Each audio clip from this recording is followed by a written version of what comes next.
This current Senate is probably the most unproductive and probably useless to the Nigerian people. A Senate that has become an extension of the executive where legislative leaders wait to get instruction from the presidency. What exactly has the Senate in its 2 years going to 3 years of the 10th Senate done meaningfully well to impact the lives of Nigerians? The economy, it is just approving of loans and loans without investigation for the presidency.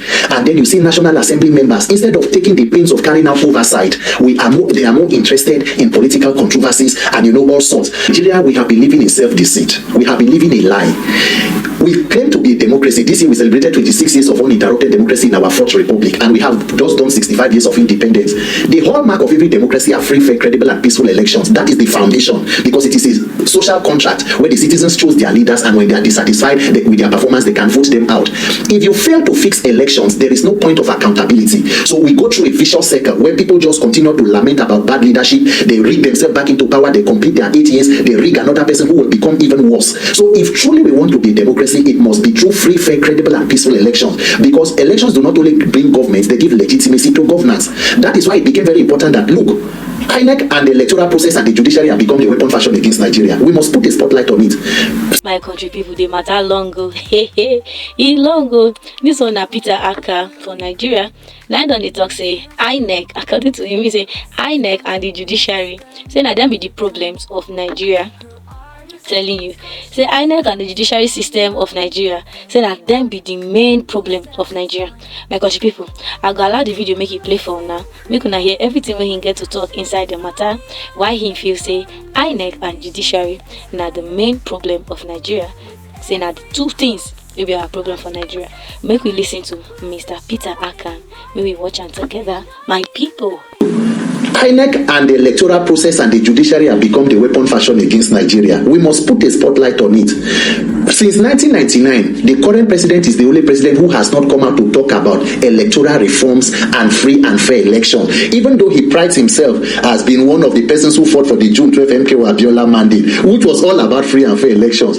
32 years later, Nigeria cannot boast of conducting credible elections.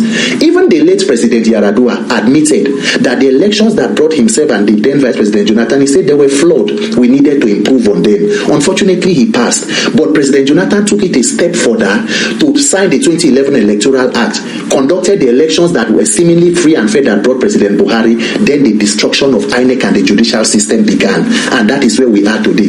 And if we fail to fix it and they consolidate on what happened, the criminality we call elections of 2023, then we are done for as a country, because there is a template. The current ruling party has a pedigree. We have Lagos State to look at for the last 26 years. Nigerians must fix that system of accountability. Whoever that Nigerians chose, let it come as the mandate of the people. You cannot come through the window and claim to be sanitizing the house. No. The process of getting into power is more important than what you do with the power. That is why we are on this. I think it is unfortunate because INEC should, the leadership of INEC should bury their heads in shame. The professor of INEC, the INEC chairman currently, his tenure will soon be finishing. In a normal society where there is a rule of law, the INEC chairman should be on a subject of investigation. And I say it with unequivocally.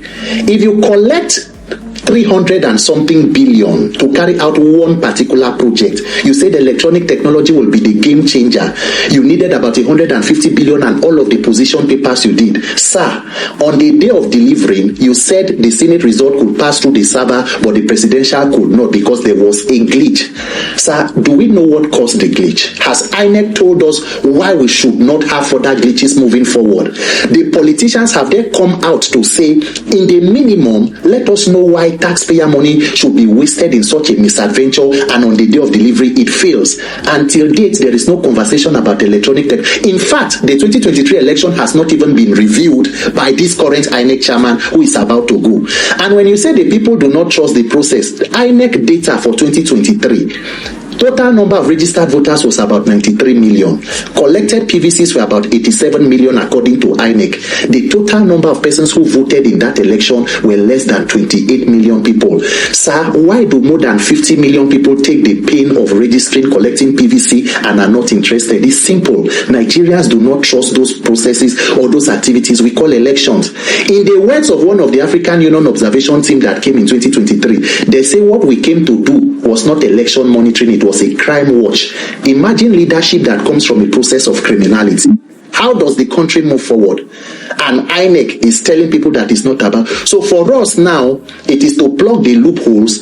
If the judiciary had done what they needed to do, we will not be where we are. But unfortunately, the judiciary have decided to be a willing tool in the hands of the politicians. So we need to plug every loophole and ensure that there is less human interference, no matter who is running the agency, and then mobilize to protect your vote. But I personally believe that what will change elections in Nigeria is an electoral revolution.